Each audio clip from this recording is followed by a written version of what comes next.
Guys শোনো, তোমাদের একটা কথা বলার ছিল। কথাটা হচ্ছে যে তোমরা তো জানো ঈশা আর আমি এই ছোট্ট বাড়িতে থাকি, আর আমাদের দুজনের ছোট্ট সংসার।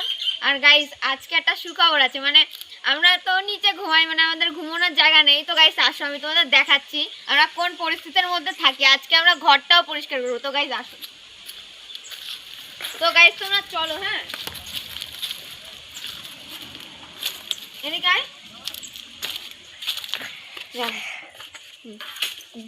আমাদের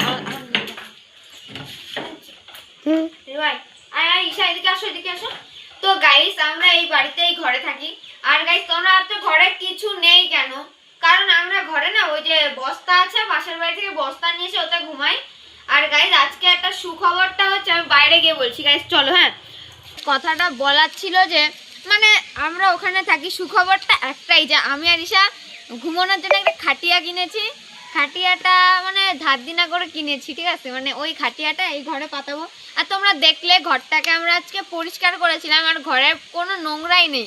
আর গাইস তোমাদের কি বলবো, আজকে আমি অনেক খুশি, কারণ ঈশা এতদিন নিচে ঘুমিয়েছে, আমি আর ঈশা এখন আমরা খাটিয়ার উপর ঘুমাবো। তো গাইস খাটিয়াটা তোমাদের দেখানো যাক। তো গাইস ওতে ঘুমাবো। আর আজকে আমরা এই ঘরের ভেতরে হয়তো